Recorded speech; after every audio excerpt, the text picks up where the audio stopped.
With Catherine beside him, our new Prince and Princess of Wales will, I know. And I think again, staying connected, staying positive, and being able to talk to friends and family is so crucial. A wave of alarm swept through royal circles today after King Charles and Prince William issued a sudden and deeply unsettling update on Princess Catherine's recovery. Their statement was tight, heavy, and filled with the kind of urgency the palace rarely shows. William admitted her condition now needs far more intervention than previously revealed, while King Charles added a phrase that froze the entire press line. Something inside the monarchy has clearly shifted. What triggered this unexpected reveal? The quiet unraveling of Princess Catherine warmth seemed to follow Princess Catherine wherever she went, as naturally as breath fills the lungs. People often said her presence lifted the dullness from any space, turning even the grayest morning inside Kensington Palace into something soft and bright. It was this quiet grace, steady, reassuring, and so deeply human that made those closest to her believe she was unshakable. But long before anyone realized something was wrong, cracks had already begun forming where no one could see. It didn't happen all at once. Weeks before Christmas of 20.3, the small whispers of change appeared in the most ordinary moments. A faint tremor when she reached for her tea, a long pause when choosing a pair of shoes, a strange stillness behind her smile, as though she needed a second longer than usual to remember how to perform the role she had mastered so effortlessly for years. Anyone watching her from a distance would have thought she was simply tired. But Catherine knew better. Her energy was slipping away from her piece by piece, like sand falling silently through the cracks of an hourglass. There were days when pulling herself from bed felt like lifting stone. Her legs resisted every command. Her hands shook as though they belonged to someone decades older. And her thoughts dragged slowly through her mind like heavy fog at dawn. She hid these things the way she hid every private fear behind polite smiles, practiced posture, and a soft voice that reassured everyone except herself. The palace staff sensed something changing before her family did. A footman noticed her breakfast tray returned untouched 3 mornings in a row. Her dresser observed that she wore long sleeves even during unseasonably warm days at Windsor. Her lady-in-waiting saw the makeup getting thicker under her eyes, trying to disguise the sleepless nights that attacked her with pounding headaches and moments of disorienting blankness. Nobody dared to mention these observations aloud. Catherine was protective of her privacy, and any attempt to ask how she felt was met with an easy, gentle deflection. Just a cold, she'd say. Just a restless night. But the truth was far heavier. While sitting with her children, she sometimes drifted so far inside her own mind that their laughter sounded distant, like echoes from another room. Occasionally, she realized she had missed entire conversations. Her youngest would tug her sleeve, repeating, "Mommy," until she blinked herself back into the moment, heart pounding in quiet panic. Those lapses frightened her more than the shaking hands or the losing appetite. They made her wonder if she was slowly becoming a stranger to herself. Evenings became the hardest. After dinners with Prince William and the children, moments she forced herself through with every ounce of remaining strength. She would retreat to her private room and collapse the moment the door closed behind her. The silence felt heavier than any crown, pressing against her ribs until breathing became an effort. Some nights she cried without making a sound, terrified someone would hear and ask the question she wasn't ready to answer. Then came the night that shifted the entire atmosphere of the palace. It was late, sometime past 1000 p.m. Catherine had just kissed the children goodnight, lingering long enough to memorize the warmth of their small hands in hers. When she reached her sitting room, a wave of dizziness hit her so sharply she had to grip the edge of the table to stay upright. Her vision split into two, then blurred into a spinning haze. She tried to take a step toward the bell to call for help, but her legs buckled beneath her. She collapsed onto the carpet, the shock of the impact shooting through her spine. The minutes stretched painfully. She tried to speak, to call out, but her lips barely parted. Her heart thrashed wildly, speeding and slowing in terrifying patterns. Coldness crept into her arms, then her hands. Whether the room was freezing or her body was surrendering, she could not tell. Time became something shapeless, an endless thread she couldn't grasp. When a staff member eventually entered the room to check on her, panic erupted. She was barely conscious, trembling uncontrollably. Blankets were wrapped around her. Voices called for the doctor, and someone rushed to notify Prince William. The palace doctor arrived, a man who had known the royal family since the early 2010, and the moment he examined her, the room fell silent. His expression grew tight, his eyes darkening with concern he couldn't hide. He listened to her heartbeat, checked her pulse, took note of her uneven breathing. The worry in his movements spread through the room like frost. By the time he removed his stethoscope, everyone understood the truth before he spoke. Whatever was happening to Princess Catherine was not exhaustion, not stress, not something that rest could mend. It was something far more serious, something that would change everything for her. Her family and the quiet world she tried so hard to protect. What hidden truths lingered for her, her family, and the world she guarded? Could William's quiet gift reveal more than anyone expected? When the world narrowed to a single breath, William had always carried a quiet gift. An instinctive ability to notice people, to truly see them. He remembered the small things others forgot.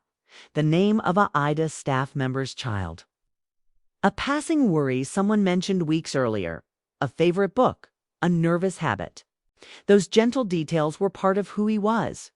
But around Catherine, that softness deepened. His whole presence shifted whenever she entered a space, as if the air itself steadied him. His hand would find hers automatically, long before he realized he'd reached out. Yet none of that grace prepared him for the moment. Everything inside his world lurched off its axis. One moment he was sitting through another conversation about upcoming duties at Kensington Palace. Dates, appearances, arrangements that suddenly felt insignificant. And the next, a messenger stepped in with a look that froze the entire room. No loud announcement, no dramatic gesture, just a pale face and a whisper too heavy to absorb in a single breath. Catherine had collapsed. The doctors were working on her. He needed to come now. The drive home on that cold afternoon felt like being trapped in a nightmare with no waking point. London traffic crawled as if deliberately cruel. Each delay was agony. Every light that refused to change, every car that dared move slowly in front of them, stretching minutes into unbearable lengths. He stared ahead without blinking, jaw locked, praying for words he couldn't string together, promising anything in exchange for one truth: that she would still be breathing when he reached her. When he finally arrived at their private quarters, he didn't wait for updates or protocol. His legs moved faster than his mind could keep up, taking the stairs two at a time while staff called after him. None of it mattered. He pushed through the bedroom door and nearly stopped breathing himself. Catherine lay almost motionless against the crisp white sheets, surrounded by wires, monitors, soft beeping, an entire world of medical urgency that separated her from him. Her face was drained of color, her eyelashes casting long shadows over cheeks that looked far too fragile. The stillness of her hand resting against the blanket felt wrong, unbearably wrong. He reached for her immediately, sinking into the chair beside her bed as though gravity itself had shifted. Her fingers, cool and limp, made something in his chest twist painfully. He pressed her hand against his cheek, closing his eyes as the burn behind them grew harder to contain. He whispered to her, not knowing whether she heard or even could, but needing her to feel him near. The doctor's voice drifted through the haze. Words like critical system strain, monitoring, uncertain hours ahead. The type of language that reduced the world to fear. William nodded at intervals, pretending to follow, but inside everything was breaking at once. Time stopped behaving normally after that. It stretched, tangled, folded in on itself. He refused to leave her side, ignoring the advisors who tried to remind him of responsibilities beyond that room. Even when word came that the palace needed guidance on what to tell the public, he dismissed it. Nothing outside that room felt real. Even his father's calls waiting for a response couldn't pull him away. But duty eventually cornered him. If you've seen the viral clip saying King Charles and Prince William dropped a sudden, terrifying update about Catherine's recovery, Here's the problem. The version spreading online doesn't match the palace record people can actually point to. And that gap between what's confirmed and what's claimed is exactly where the internet goes wild. Because when royal news feels vague, people don't just fill in the blanks. They weaponize them. So let's do this the smart way. We're going to separate the confirmed timeline from the online buzz. And we're going to look at why palace language has started to feel colder, tighter, and more urgent than it used to. And once you see the pattern, you'll understand why shocking updates keep trending even when they're built on half-truths. But to get it, we have to rewind to the moment the silence began. Back in January 2024, Kensington Palace released a short statement that sounded simple on the surface. Catherine had been admitted for planned abdominal surgery. It was successful, and she was expected to be off public duties for a while. The key detail? The palace openly said she was unlikely to return to public work until after Easter. The royal family that should have calmed people down. Instead, it did the opposite. Because royal watchers are used to seeing Catherine. Not constantly, but regularly enough that her absence creates a weird sense of imbalance. And when weeks passed with no public appearance, the vacuum got louder. The palace probably assumed time and privacy would do the job. But online, silence doesn't heal anything. Silence becomes a canvas. And then came the moment that really cracked the situation open, in March 2024. A Mother's Day family photo of Catherine with the children was released. Clearly intended to reassure everyone that she was okay. But within hours, major agencies pulled it over manipulation concerns. Reuters reported the image was withdrawn by multiple organizations after it didn't meet editorial standards. And Catherine later apologized for any confusion, saying she sometimes experimented with editing as an amateur photographer. Reuters Plus One, that single incident did something the palace could not afford. It turned a basic PR move. Here's a warm family photo into an international authenticity debate. And once people start questioning what's real, they don't stop at the photo. They question everything. Even routine decisions start looking suspicious. Even normal privacy starts looking like a cover. And that's why the next part hit with such force. Later in March 2024, Catherine released a video message revealing that tests had found cancer and she was undergoing preventative chemotherapy. Reuters described how the timeline unfolded after the surgery and the announcement that followed. Reuters Plus One now. Notice what happened here. The palace didn't give the type of cancer. They didn't give a stage. They didn't give the exact treatment plan. To some people, that restraint is respectful. To others, it became fuel. And when the internet is already in full conspiracy mode, we're not sharing details gets misread as we're hiding something. That wasn't the strangest part. The strangest part was how quickly the public treated these. Part was how quickly the public split into two totally different realities in one reality. Catherine was a mother dealing with something deeply personal, and the public was simply asked to give space. In the other reality online, loud algorithm-fed every pause in her schedule became evidence. Every lack of detail became proof. Suddenly, the story wasn't about health anymore. It was about trust. And the palace had already bruised that. Trust with the photo situation, whether they meant to or not. Reuters Plus One, so when Catherine appeared publicly again in June 2024 at Trooping the Color, it didn't quiet the noise the way you'd expect. Reuters described it as her first public appearance since the diagnosis, while she was still undergoing treatment. Reuters, some people saw strength. Others saw contradiction. If she can do this, why not more? And that question sounds innocent, until you realize it's built on a misunderstanding because recovery isn't a straight line.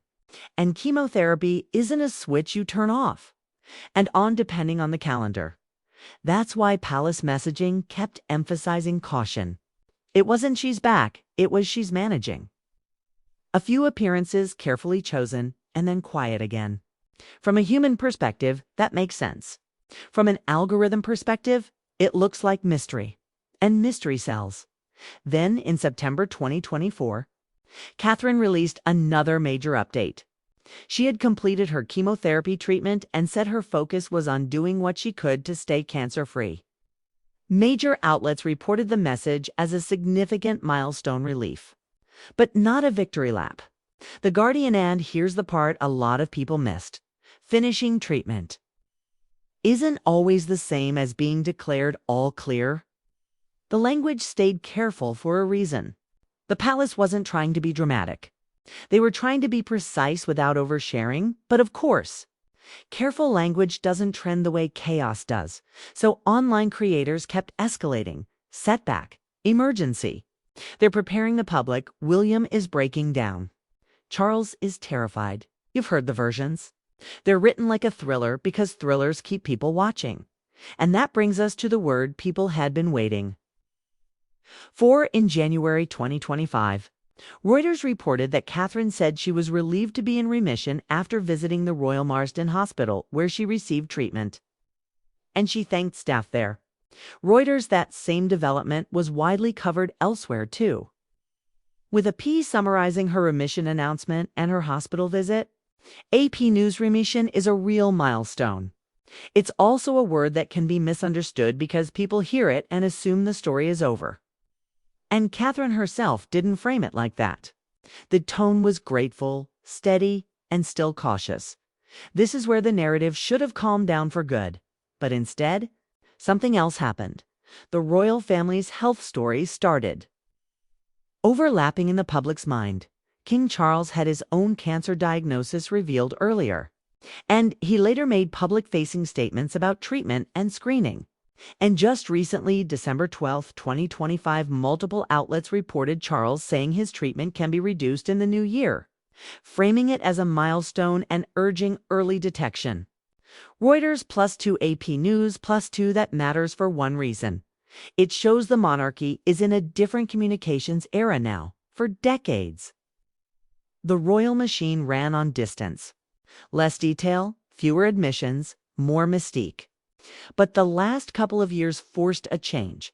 When silence creates chaos, controlled openness starts looking like the safer option. And it's not just about public relations. It's about protecting the institution from misinformation spirals that can grow teeth in 2025. Catherine also released a calmer, more reflective message about how nature became her sanctuary during treatment. Again, a very intentional choice of tone. Human, grounded, not sensational. Reuters reported that message in May 2025. Reuters, so when you see a shocking update, video claiming William admitted something dramatic or Charles hinted at a countdown, ask one question before you believe any of it. Where is the original statement? Because here's what we can confirm from major reporting and official palace releases. A planned surgery in January 2024 with time off expected. A public apology after a photo editing controversy. A cancer diagnosis and preventative chemotherapy revealed in March 2024. A cautious return to limited appearances. Chemotherapy completed in September 2024. And remission announced in January 2025, followed by a gradual, carefully paced return shaped around recovery. AP News +3, the royal family +3, Reuters +3, everything beyond that secret collapses. Organs shutting down, 48-hour deadlines. Hidden life support, those are not part of the verified public record. They're storylines.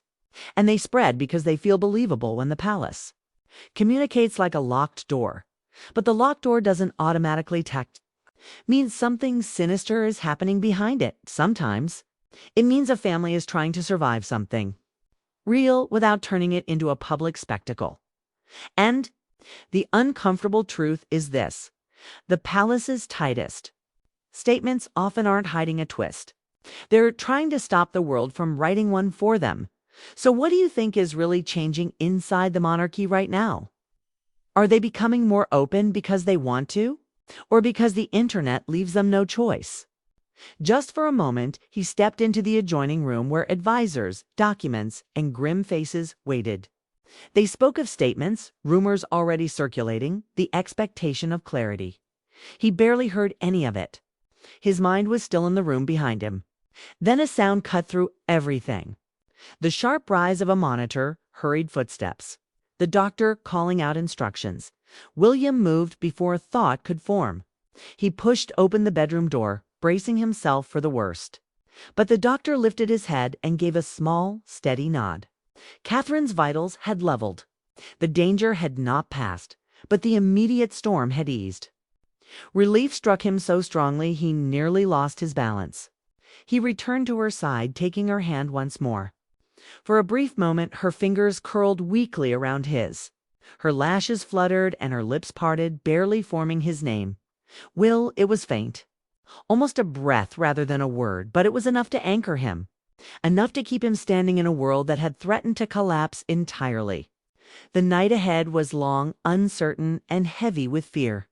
But he stayed exactly where he needed to be, holding her hand as if it were the only way to hold the world together. But could holding her hand really steady a world weighed down by shadows?